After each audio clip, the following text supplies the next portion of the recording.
Hello everyone, and welcome back to When She Broke Us channel. Today, we have an incredible story, one that's dark, emotional, and shocking. It's a story about betrayal, humiliation, and the kind of heartbreak that leaves scars you can't see. We're sitting down with a man whose story will take you through a whirlwind of emotions, and I promise you, this is one you won't be able to look away from. From the first moment, through the betrayal, to the shocking aftermath, this is raw, unfiltered truth. So sit tight, make sure you're not alone for this one, and hear it straight from him. Let's start at the beginning. Can you tell us your name and a little about yourself, and then share your story with us? I changed the locks at 6:47 a.m. I remember the exact time because I was watching the sunrise through our kitchen window, the new deadbolt kit sitting on the counter next to my cold coffee, and I thought, this is it. This is the moment my marriage ends. The timestamp on my phone glowed accusingly as I picked up the screwdriver. 47 minutes past 6 on a Sunday morning, and I was about to lock my wife out of our home. But let me back up. Let me tell you how we got here. My name is Daniel Carter, I'm 35 years old, and until 2 days ago, I thought I had it all figured out. I'm a software architect, the kind of job that pays well enough to afford a nice house in Cedar Rapids, Iowa, but not so demanding that I couldn't make it to most of our Friday date nights. Sarah and I had been married for 7 years. 7 good years, I would have told you on Thursday. We met in college, got married young, and built what I thought was a solid life together. Sarah worked as a physical therapist at the rehabilitation center downtown. She had this way of making people feel seen. Patients loved her, and so did I. She had auburn hair that caught the light in the mornings, freckles across her nose that she tried to cover with makeup, but I always noticed, and a laugh that made me feel like I was the funniest person alive. We had our routines, our inside jokes, our Sunday morning crosswords over coffee. We also had our problems, like any couple, the usual stuff. I worked too much sometimes, she wanted kids and I wanted to wait. We argued about whose turn it was to unload the dishwasher. Nothing that seemed fatal. Nothing that prepared me for Friday night. It was supposed to be special. Marcus and Jennifer, our closest friends from college, were throwing their annual summer party. Marcus worked with me at the same tech firm.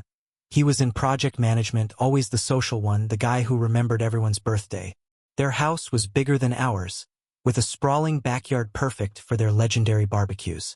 Sarah had been looking forward to it all week. "Wear the blue shirt," she'd said that morning, kissing me goodbye before her shift. "The one that makes your eyes pop." I noticed she was wearing perfume. Not her usual daily scent, but the Chanel one I'd bought her for our anniversary. The expensive one she saved for special occasions. At the time, I smiled, thinking she wanted to look nice for our friends.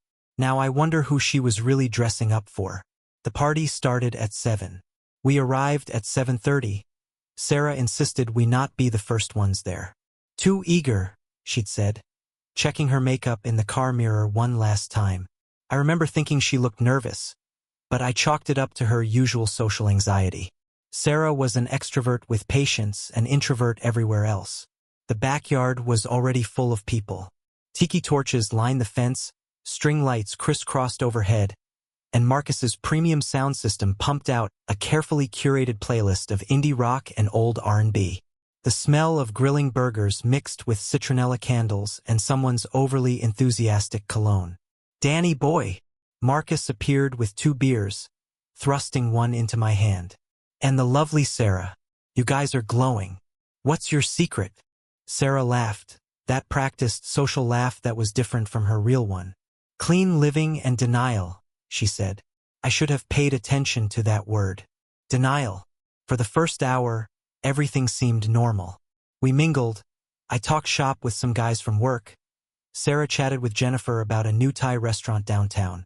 I watched her across the yard, animated and smiling, and felt that warm rush of gratitude that she was mine, that we'd built this life together. Then he arrived. I didn't notice him at first. I was deep in a conversation about agile methodology with a guy named Trevor from accounting when I saw Sarah's face change. She was mid-sentence with Jennifer, and suddenly she went still. Not frozen exactly, but calibrated, like someone had adjusted her settings. I followed her gaze. He was tall, maybe 6'2", with that effortlessly athletic build that comes from actually playing sports rather than suffering through gym memberships. Dark hair, styled but not overly so, wearing a casual button-down that probably cost more than my entire outfit. He had a leather messenger bag slung over one shoulder, which seemed odd for a backyard party. "Who's that?" I asked Trevor. Trevor glanced over. "No idea. Must be someone's plus one." I watched as Marcus greeted him with a handshake, then gestured toward the drinks table. The stranger smiled. Confident, easy, and I felt something cold settle in my stomach. It wasn't jealousy. Not yet. It was recognition of something being off. Sarah excused herself from Jennifer and headed toward the house. Bathroom, probably. I thought about following her, then felt ridiculous. What was I going to do, stand outside the bathroom door like a paranoid husband? Instead, I went to get another beer. That's when I saw him again. The stranger. He was standing by the fence, checking his phone, and something about his posture reminded me of someone waiting. Not casually killing time, but actively anticipating something. Daniel, right? I turned. It was Jennifer, Marcus's wife, holding a wine glass and smiling. Having fun. Yeah. Great party, I said automatically. Hey, who's the guy by the fence? Tall? Dark shirt. Jennifer followed my gaze. Oh, that's Ethan. Works with Marcus on the Henderson project. Seems nice. Why? Just curious. I forced a smile. Haven't seen him around before. First time at one of our parties, Jennifer confirmed. Marcus said he's new to the area. Originally from Seattle. Seattle, where Sarah went for that physical therapy conference 3 months ago. Stop it, I told myself. You're being paranoid. Iowa to Seattle, there are probably thousands of physical therapists at those conferences. Pure coincidence. But I've been writing code for 12 years, and I don't believe in coincidences. In programming, every action has a cause. Every outcome has an input. Random chance is just patterns we haven't recognized yet. Sarah returned from the house, and I watched her trajectory. She didn't come back to me. She went to the drinks table, poured herself a glass of wine she didn't need. She'd barely touched her first one, and positioned herself in a spot where she could see the fence line, where she could see Ethan. I made my way over to her. Hey, you okay? She startled, actually jumped. God, Danny, you scared me. Sorry. I slipped my arm around her waist. She felt tense. You seem distracted. Just tired, she said, but she was scanning the crowd again. Long week. Want to leave early? No. Too quick. Too emphatic. She softened it with a smile. I mean, we just got here. Let's stay a bit longer. The next hour was torture. Sarah was physically present but mentally somewhere else. She'd engage in conversations, laugh at the right moments, but there was this absence, like she was playing a role. And I started noticing things I trained myself not to see. The way she checked her phone every few minutes. The way she'd positioned herself to keep Ethan in her peripheral vision. The way she touched her hair. Something she only did when she was nervous or trying to look good for someone. And Ethan, he wasn't obvious about it, but he was watching her too. I'm a pattern recognition guy, and the pattern was clear. They were orbiting each other, maintaining careful distance while staying in each other's awareness. I wanted to be wrong. God, I wanted to be wrong. Around 9:30, Sarah came up to me. I'm going to run to the bathroom again. I think that second glass of wine was a mistake. Want me to come with? She actually laughed.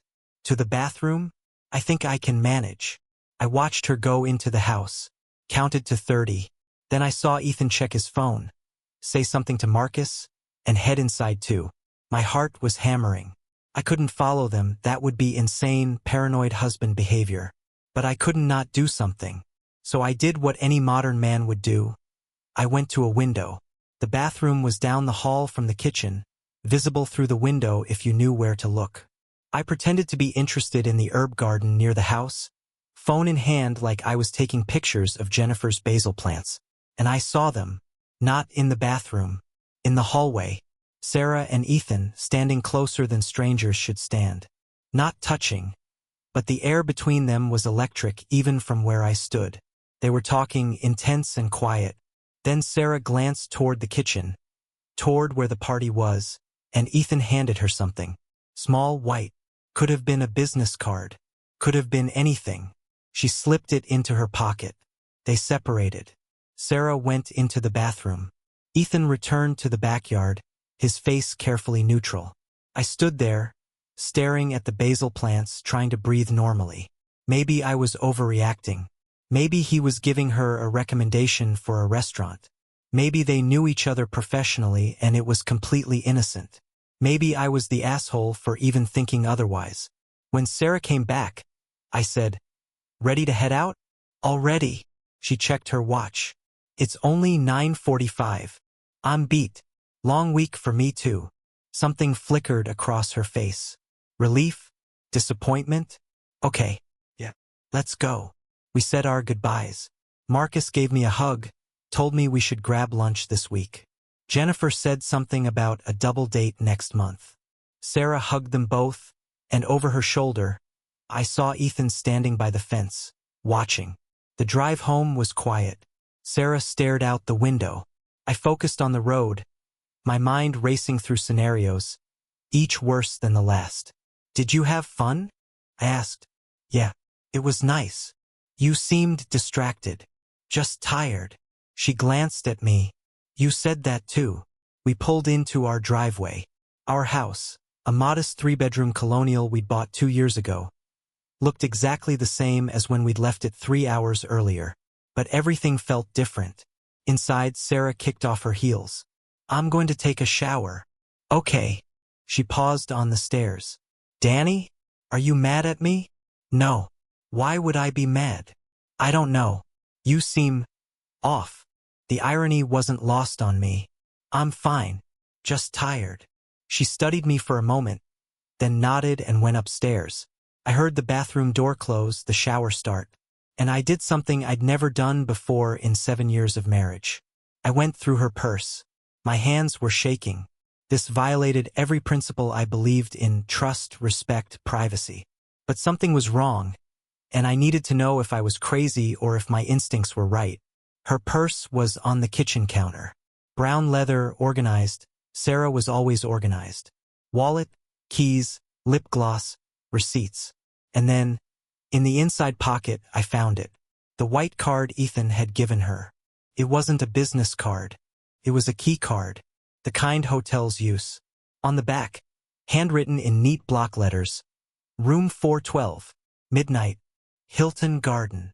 The Hilton Garden Inn, 10 minutes from our house. I stood there, holding this piece of plastic that confirmed my worst fears, and something strange happened. Instead of rage or devastation, I felt clarity. Cold, crystalline clarity. I took a photo of the card with my phone, put it back exactly where I'd found it, closed the purse. Upstairs, the shower was still running. I had time. I went to my computer and started researching. When was that Seattle conference? February 14th to 17th. I checked our credit card statements. Sarah had charged meals, Uber rides, hotel rooms. All normal for a conference. But then I noticed something. On February 16th, there was a charge at a restaurant called El Chura. High-end, romantic. The bill was $287. For one person. I looked up the menu. Entrees ranged from $45 to $65. You couldn't hit $287 alone unless you were really trying. I checked her conference schedule, still saved in her email. February 16th. She had a free evening. No scheduled events after 5 p.m. My phone buzzed. A text from Marcus. "Great seeing you guys tonight. Sarah okay?" She seemed stressed. Even Marcus noticed. The shower shut off. I closed my computer, grabbed a book, and pretended to read in bed. Sarah came out in her pajamas, smelling like lavender body wash. She climbed into bed next to me, and I felt her warmth, her familiar presence, and wondered how long this had been happening. How many lies had she told? How many times had she texted him while sitting next to me on the couch? "Good night," she said, kissing my cheek. "Good night." She fell asleep quickly. She always did. but I lay there watching the clock. 10:47, 11:23, 11:38. At 11:45, her phone buzzed on the nightstand. I couldn't see the screen, but I watched her face. She didn't wake up. At 11:52, she stirred, reached for her phone, checked it, squinting in the darkness. Then she slipped out of bed. "Bathroom," she whispered, seeing I was awake, but she took her phone and her purse. I heard her in the bathroom, the sink running, then footsteps downstairs, the jingle of keys, the soft click of the front door. I got up and went to the window. Our bedroom overlooked the driveway.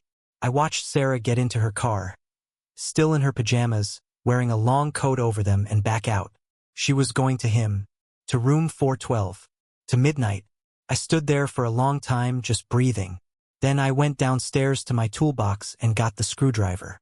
Found the new deadbolt kit I'd bought 3 months ago when we talked about upgrading our home security. And I started changing the locks. By dawn, I changed both the front and back door locks. The old keys, including the one on Sarah's keychain, wouldn't work anymore. I had the only copies of the new keys. I wasn't thinking clearly. I was operating on pure instinct, pure hurt. But somewhere in my mind, a plan was forming. I made coffee, waited. Sarah came home at 6:23 a.m. I heard her car pull into the driveway, heard her footsteps on the porch. Then I heard her try her key in the lock. Once, twice, 3 times. Then knocking. "Danny? Danny, my key won't work. Danny?" I opened the door. She stood there in her coat and pajamas, hair disheveled, mascara smudged. She looked exhausted and guilty and terrified all at once. "It won't fit," she said stupidly. "I know," I said. I changed the locks. Her face went through several expressions. Confusion, realization, fear. "You? Why would you?" "Come in." I stepped aside.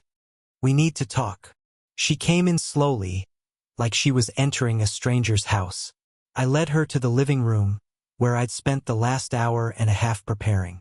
My laptop was open on the coffee table, along with printed credit card statements, the photo of the hotel key card, and a notebook where I'd written down every suspicious moment from the past 3 months that I could remember. Sarah saw it all and started crying. "Before you say anything," I said, my voice calmer than I felt, "I need you to know that I know. I saw you and Ethan at the party. I found the key card. I know you just came from the Hilton Garden Inn. So please don't lie to me. I can't take any more lies." She sank onto the couch, her face in her hands. "Danny, I'm so sorry. I'm so sorry." "How long?" I asked. "Since February. 8 months. She'd been cheating on me for 8 months. "Seattle?" I asked.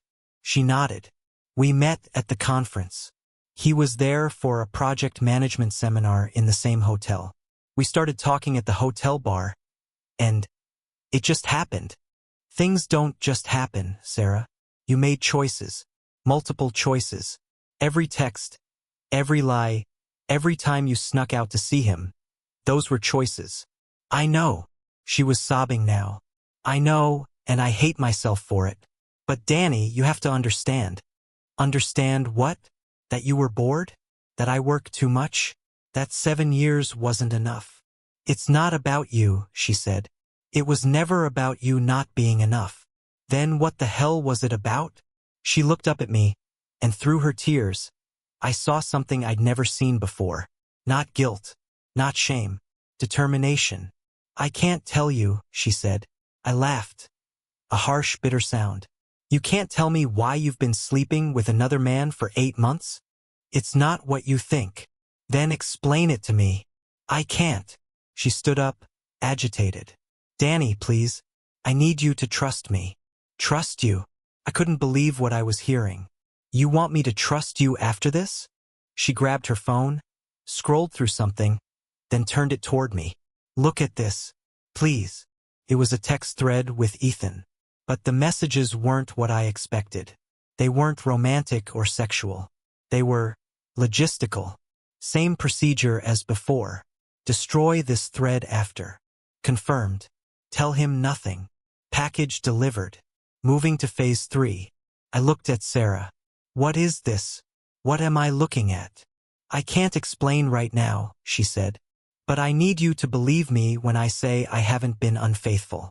Not in the way you think. Then in what way? She closed her eyes.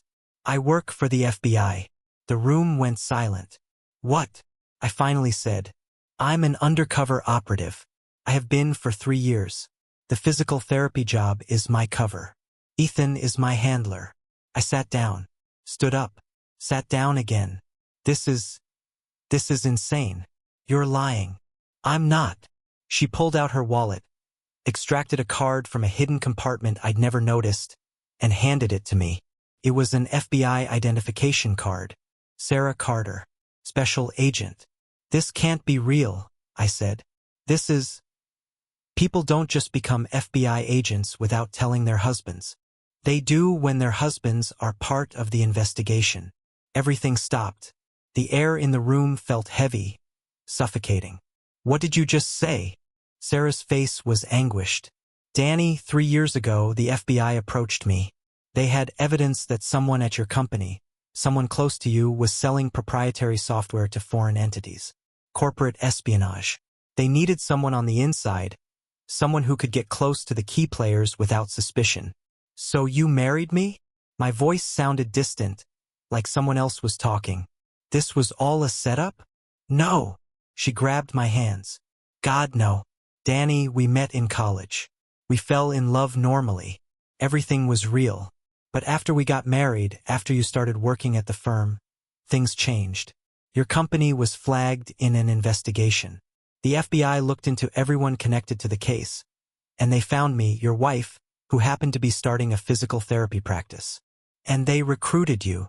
They approached me, told me what was happening, asked if I'd be willing to help. First, I said no. I couldn't imagine lying to you like that. But then they showed me the evidence, money laundering, connections to groups that fund terrorism. They told me that if I didn't help, they'd have to pull you in as a suspect too, because of your proximity to the key players. I pulled my hands away. Who? Who at my company? Sarah hesitated. I can't tell you all the details yet. But Danny, it's Marcus. Marcus, my best friend since college. My work buddy. The guy who threw parties and remembered birthdays. You're lying, I said. This is some elaborate excuse because you got caught cheating. I'm not.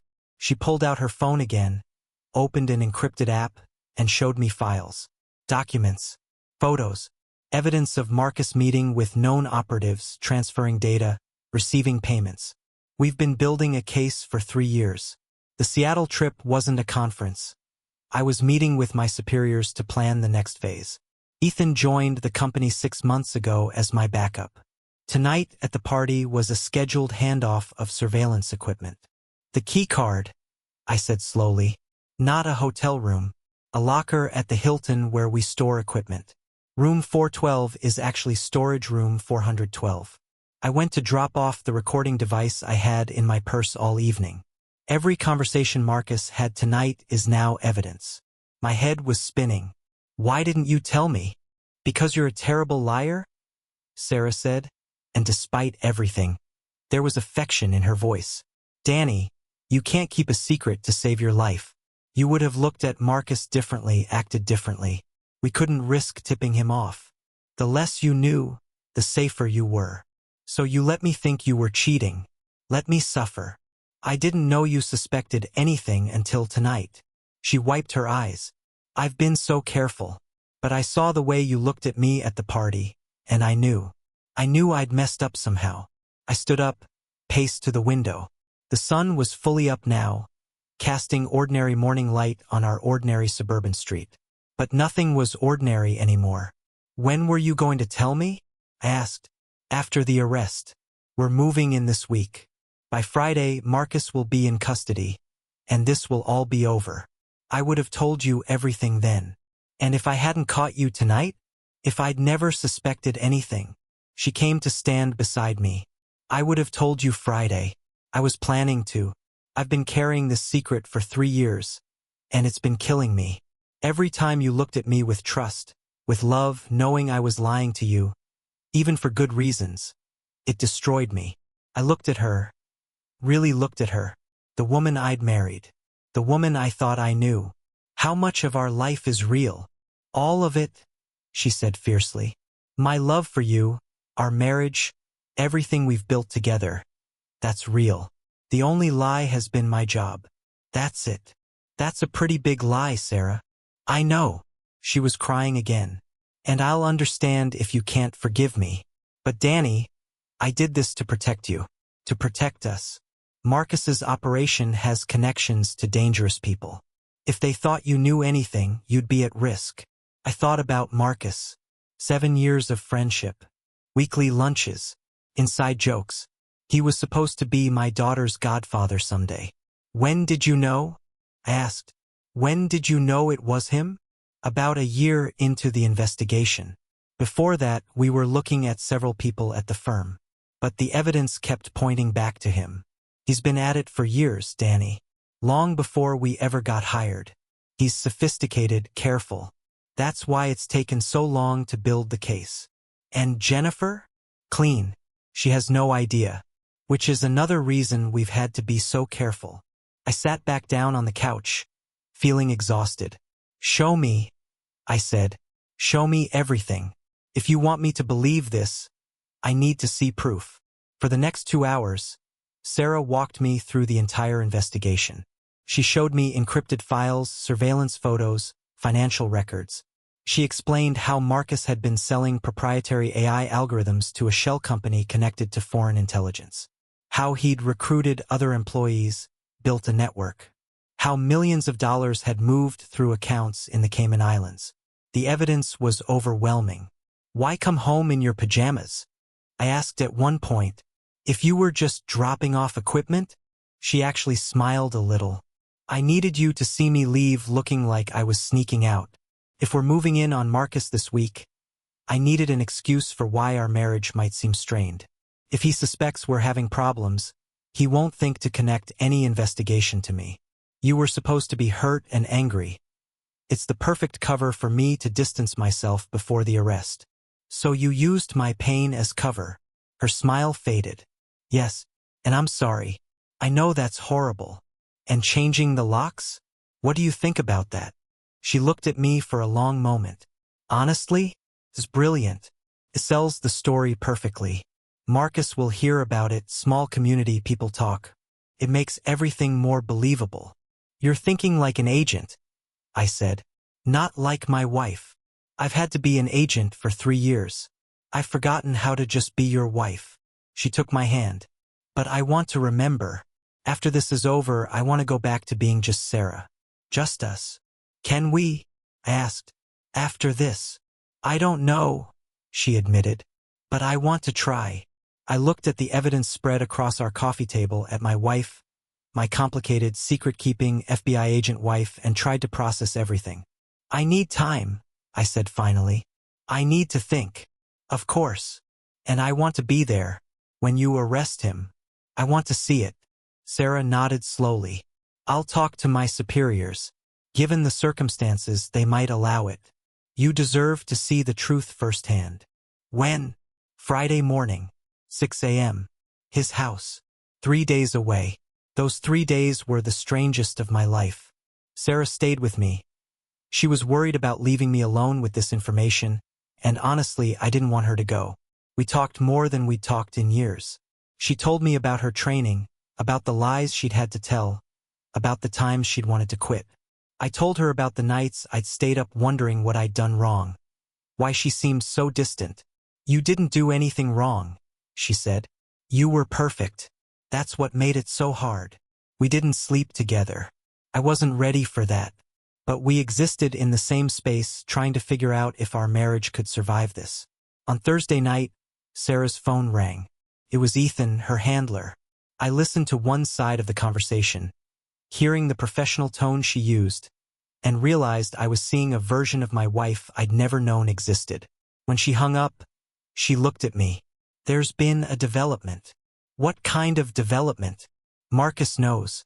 Somehow, he knows we're coming for him. My stomach dropped. How? We don't know. But he's making moves, transferring money, contacting known associates. We have to move tonight instead of tomorrow morning. We have 2 hours to get into position. I'm coming, I said.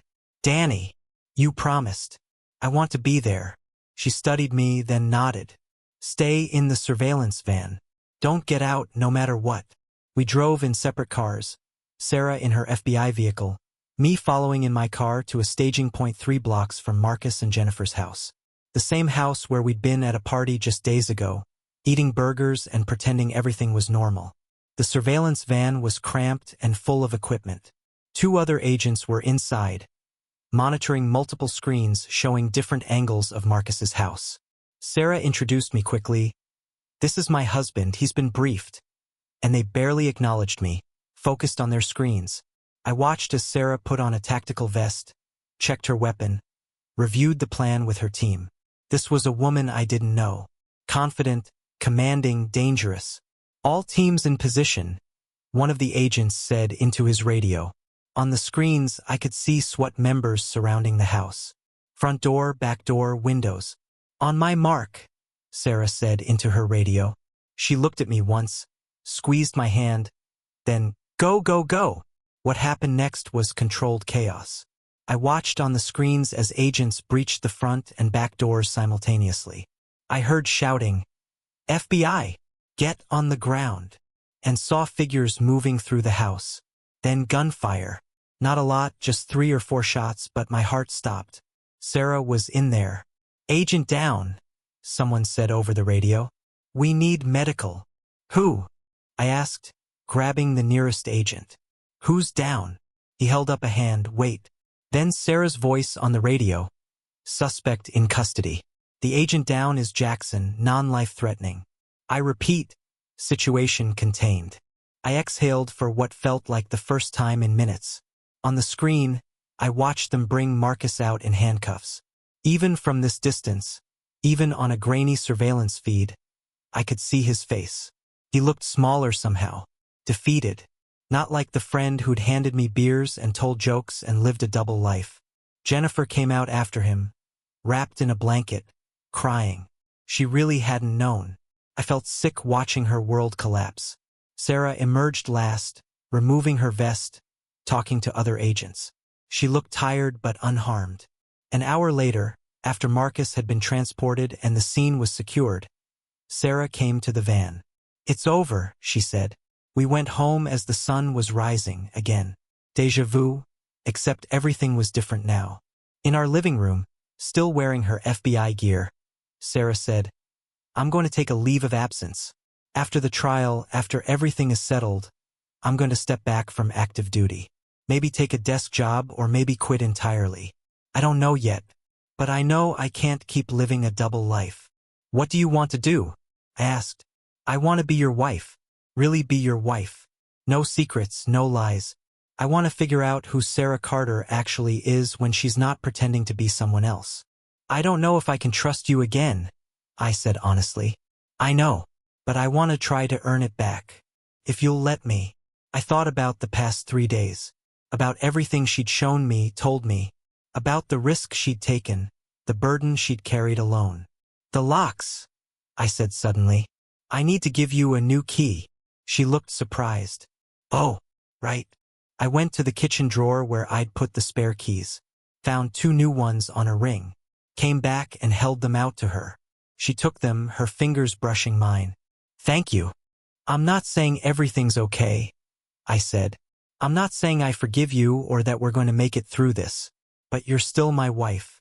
And this is still your home. She nodded, tears in her eyes. That's more than I deserve. Probably, I agreed. But I don't want to be the kind of person who locks his wife out of their house. Even if she's been lying to me for 3 years. Even if she's a secret FBI agent who let me think she was cheating. Sarah laughed through her tears. When you put it that way, it sounds insane. It is insane. This whole thing is insane. I sat down next to her. But we're going to figure it out. Together. With honesty this time. With honesty, she agreed.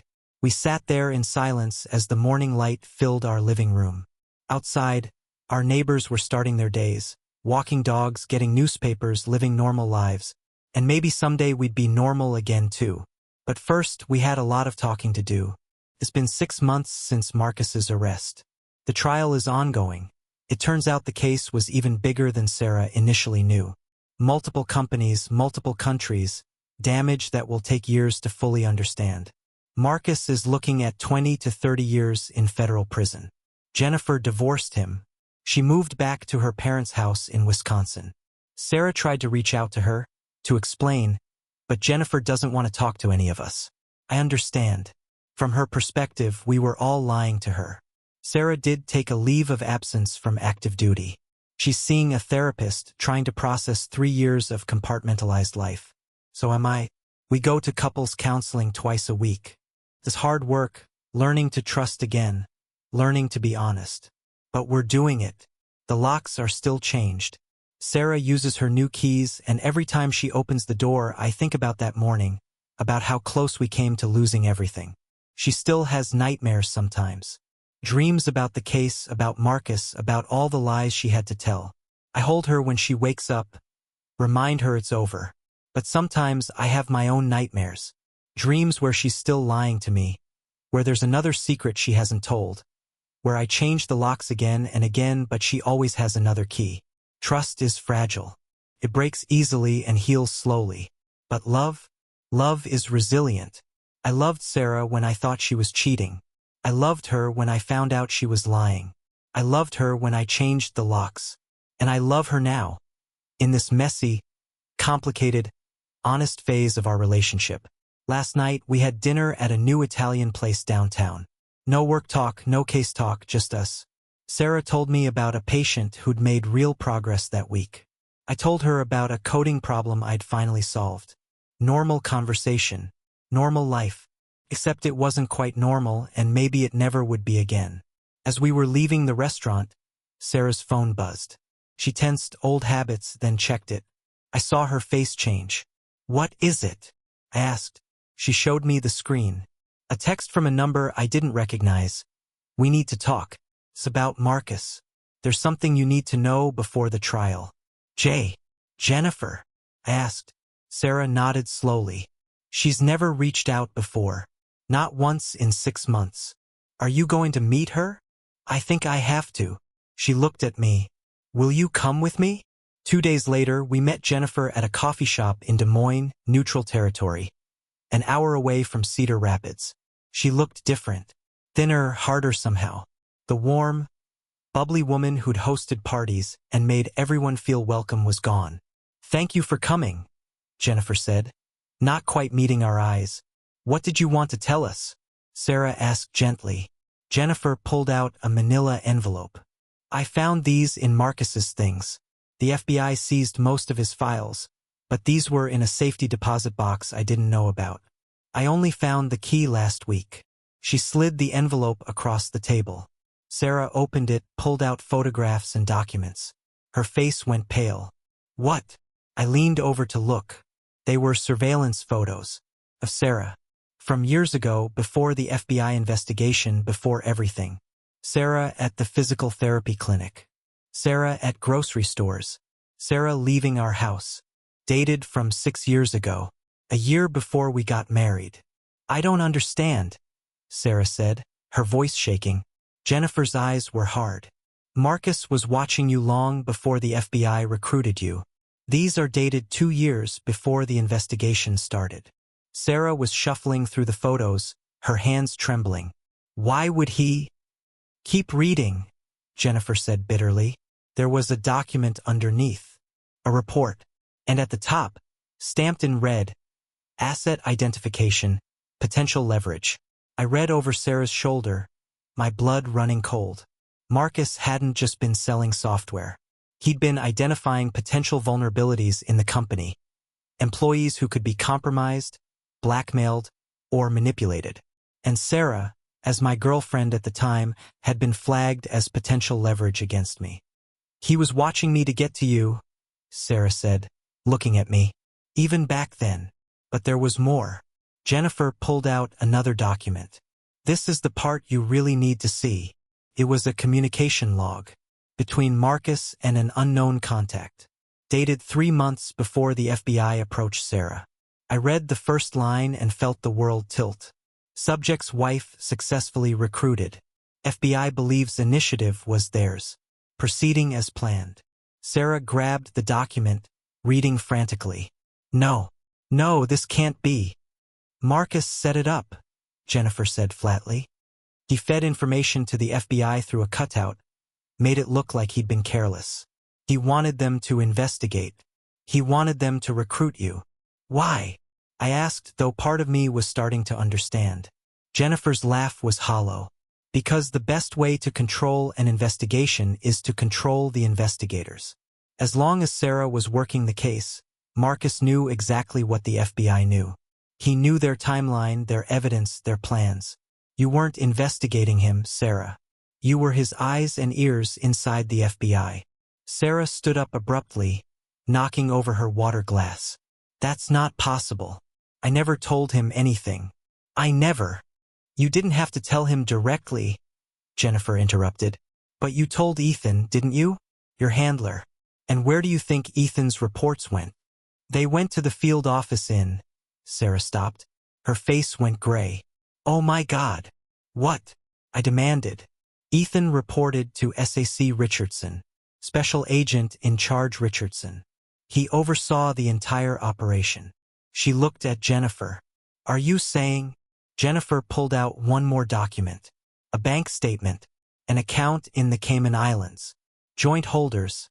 Marcus Henderson and Robert Richardson. Your boss, Jennifer said, was Marcus's partner. The coffee shop suddenly felt too small, too bright. Couldn't breathe. The FBI is going to want to see this, Sarah said, her FBI training kicking in even through the shock. Already done, Jennifer said. I copied everything before I contacted you. The originals are in the hands of the DOJ Inspector General. There's going to be a much bigger investigation now. Richardson has disappeared, probably fled the country. And Marcus's trial is going to be a lot more complicated than anyone thought. Why tell us? I asked. Why not just give it to the authorities and leave us out of it? Jennifer looked at me directly for the first time. Because for 6 months I've blamed everyone. I blamed Marcus for lying. I blamed the FBI for destroying my life. I blamed you too for keeping me in the dark. She paused. But reading these files, I realized something. We were all played. Every single one of us. Marcus manipulated his own wife, his best friends, the federal government. None of us stood a chance. Sarah sat back down slowly. Jennifer, I'm so sorry.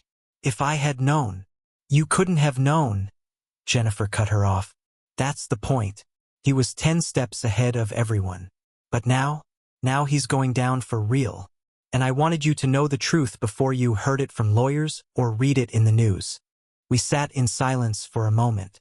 Then Jennifer stood up, gathered her things. I'm moving to Wisconsin permanently, she said. Starting over. I hope you two can figure things out. Real marriage, real trust. It's worth fighting for. She left without waiting for a response. Sarah and I sat there with the documents spread between us.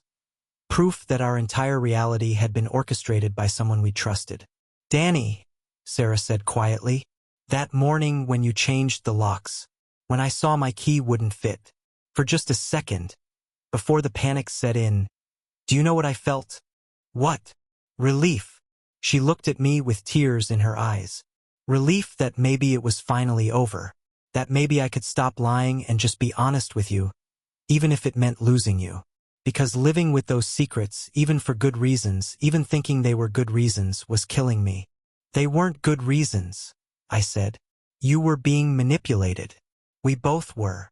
I know that now, but I still made choices, Danny. I still looked you in the eye every day and lied. Marcus might have set it up, but I'm the one who kept it going.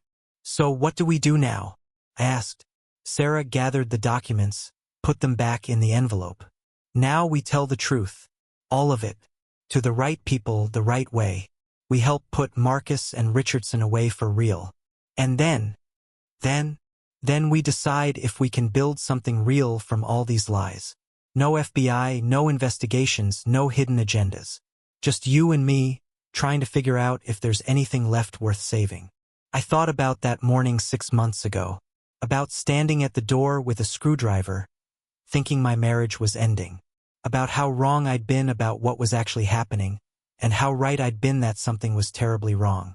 "My key still fits," Sarah said softly, holding up her keychain. "You gave me new keys. You could have kicked me out, but you gave me new keys." "Yeah," I said. "I did." "Why?" "Because even when I thought you'd betrayed me in the worst way possible, even when I was angrier than I'd ever been, you were still my wife, and I still loved you, and some part of me, some stupid optimistic part, thought maybe there was an explanation. Maybe things weren't what they seemed." "You were right," she said. "Things weren't what they seemed. They were worse and more complicated and more insane than either of us could have imagined." "So where does that leave us?" Sarah reached across the table and took my hand. "It leaves us with a choice. We can let Marcus win, let his manipulation destroy us even from prison. Or we can decide that despite everything, despite all the lies and secrets and pain, we're going to fight for this marriage. Really fight for it." I looked at our hands intertwined. 7 years of marriage, 3 years of lies, 6 months of painful honesty, and now this one more revelation, one more betrayal, one more reason to give up, or one more reason to hold on. "I'm tired of fighting," I admitted. "I'm tired of uncovering secrets and processing betrayals and wondering what's real." "I know," Sarah said. "So am I. But I'm not tired of you," I continued. "I'm not tired of us. I'm tired of everything around us, but not the actual us." She smiled through her tears. "That's something, right? That has to count for something." "Yeah," I said. "That counts for something." We left the coffee shop with the envelope of evidence and drove home together. Not separately like we'd been doing, but together in one car. And when we got home, Sarah used her key, the new key I'd given her, and it fit perfectly. Inside, our house was the same as always. Same furniture, same pictures on the walls, same life we'd built together. But we were different, changed by everything that had happened, everything we'd learned. "I'm going to make a call," Sarah said, pulling out her phone. "Report what Jennifer gave us. It's going to be a long night, interviews, debriefings, all of it. You don't have to stay up with me." "I'll stay," I said. "We're in this together now, right? No more secrets." "No more secrets," she agreed. And that night, as federal agents arrived at our house and Sarah spent hours on the phone and going over documents, I made coffee and ordered pizza and stayed by her side. Not as someone being protected or kept in the dark, but as her partner. Around 3 in the morning, when the last agent had left and we were alone again, Sarah collapsed on the couch next to me. "They're reopening everything," she said. "The whole investigation. Could take years to sort out what was real and what was Marcus's manipulation. My entire career with the FBI might be compromised. What are you going to do?" "I think I'm going to resign," she said. "For real this time, not a leave of absence. I can't work for an organization where I'll always wonder who I can trust. And honestly, I don't want to be an agent anymore. I want to just be a physical therapist. I want to help people heal, not trick them and spy on them and live double lives." "That sounds good," I said. "Yeah." She looked at me hopefully. "Yeah. I married a physical therapist named Sarah Carter. I'd like to be married to her again, without the secret agent part." She laughed, that real laugh, not the practice social one. "I think I'd like that too." We sat there in silence for a while, exhausted but somehow peaceful. "Danny," Sarah said eventually, "that morning when you changed the locks, were you really going to leave me?" I thought about it honestly. I don't know. In that moment, I thought my life was over. I thought everything I believed in was a lie. But looking back, I think I was changing the locks to give myself time. Time to think, time to feel, time to decide what came next. And what came next? You came home, and we talked. And here we are. Here we are, she echoed. The sun was starting to rise again. Our third sunrise in this strange saga. But this one felt different. This one felt like maybe, possibly, we were finally seeing clearly. I love you, Sarah said. Through all of this, through every complication and betrayal and revelation, I love you. That's the one thing that's never been a lie. I know, I said, and I did know. Despite everything, I knew. Do you still love me? She asked quietly. I thought about it. Really thought about it. About the woman who'd lied to me for 3 years. Who'd been manipulated and used. Who'd carried impossible burdens and made terrible choices trying to do what she thought was right. Who'd come home every day and pretended everything was normal when nothing was normal. And I thought about the woman I'd married. The one who laughed at my terrible jokes and did crosswords on Sunday mornings and held patients' hands when they were scared. The one who was trying, despite everything, to find her way back to being real. Yeah, I said. I do. I don't know if that's smart or stupid, but I do. She kissed me then, soft and tentative, like it was our first kiss all over again.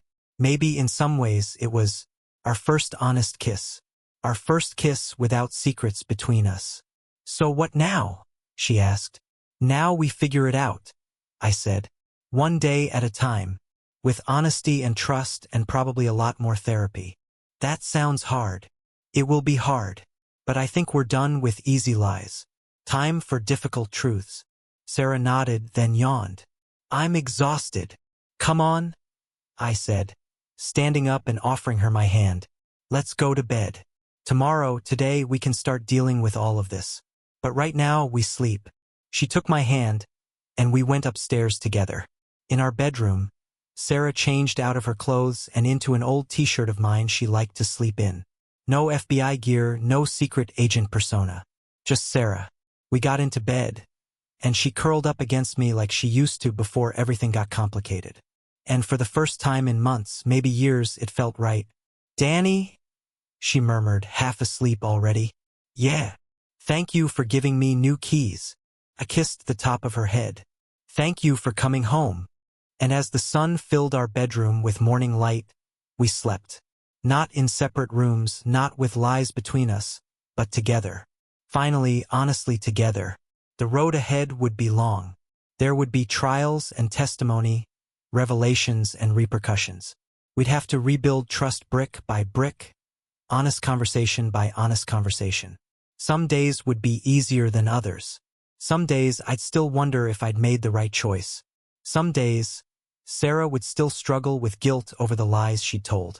But we'd face those days together, because that's what the keys meant. Not just access to a house, but a choice to let someone in. To keep them in your life even when it would be easier to lock them out. I changed the locks that morning because I was hurt and angry and scared. But I'd given her new keys because underneath all that, I still had hope. Hope that there was more to our story than betrayal. Hope that love could survive even the most complicated truths. Hope that a lock changed could also be a door opened. And 6 months later, holding my wife as she slept. My real wife, no more secrets, no more lies. I thought maybe that hope hadn't been misplaced after all. The key fit. Not the old key, not the life we'd had before, but the new one. And maybe that was enough. Wow. That was an incredibly intense and emotional story. Thank you for trusting us and sharing such a personal and painful experience with such honesty. Your journey, from betrayal, humiliation, and heartbreak, to reclaiming your life and dignity, is truly powerful, and I know it will resonate with many of our viewers who have faced similar struggles. To everyone watching, this story is a reminder of the strength we all have inside us, even in the darkest moments. If Michael's story moved you, made you think, or helped you reflect on your own life, I encourage you to leave a comment below. Share your thoughts, your experiences, or simply your support, it all matters. And don't forget to subscribe to When She Broke Us for more raw, real, and unfiltered stories of betrayal, resilience, and personal growth.